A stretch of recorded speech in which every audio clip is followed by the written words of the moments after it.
더 X. 책은 박찬욱 감독의 영화 어쩔 수가 없다의 원작 소설로 다시 주목받고 있는 작품입니다. 도널드 웨스트레이크가 1997년 발표했으며 한국에서는 2011년에 번역 출간되었습니다. 미국의 범죄 추리소설의 거장답게 단순한 범죄 이야기에 머무르지 않고 냉정하면서도 날카로운 사회 풍자를 담고 있습니다. 이 소설은 제가 읽은 소설 중 속도가 가장 빨랐으며 한편에 기괴한 영화를 보고 있는 듯한 느낌도 듭니다. 전개는 빠르지만 가볍지 않고 사건은 일상과 해상을 오가며 이어집니다.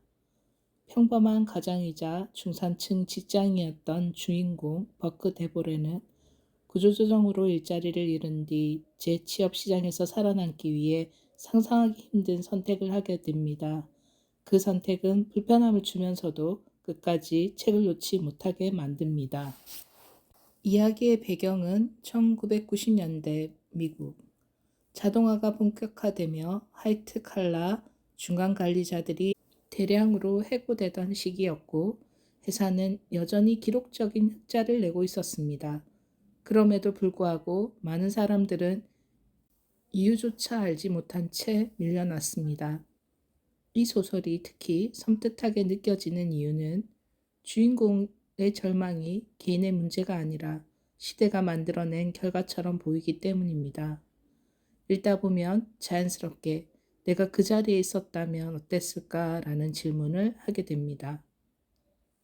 작품은 연쇄살인이라는 극단적인 설정을 취하지만 중심에 놓인 것은 폭력 그 자체가 아니라 생존 경쟁의 논리입니다. 가족을 지키기 위해, 사회에서 탈락하지 않기 위해 주인공은 점점 고립되어 가며 자신의 행동을 합리화합니다. 경찰도, 사회도, 시스템도 자신의 편이 아니라는 인식 속에서 결국 믿을 수 있는 것은 자기 자신뿐이라는 결론에 이르게 됩니다. 이 과정이 치밀하게 묘사되어 있어 독자는 어느새 주인공의 시선에 깊이 동화됩니다. 이 소설에서 특히 인상적인 부분은 블랙 코미디적인 톤입니다. 상황은 끔찍하지만 서술은 지나치게 담담하고 이성적이어서 오히려 더 불편하고 현실적으로 다가옵니다.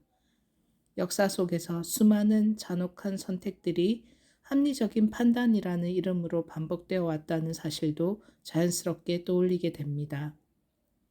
지금 우리가 살고 있는 시대와 겹쳐 보이는 지점도 많습니다. 저성장과 고령화, 그리고 AI의 등장으로 일자리는 점점 줄어들고 있고 경험 없는 신참은 필요 없어지는 분위기입니다.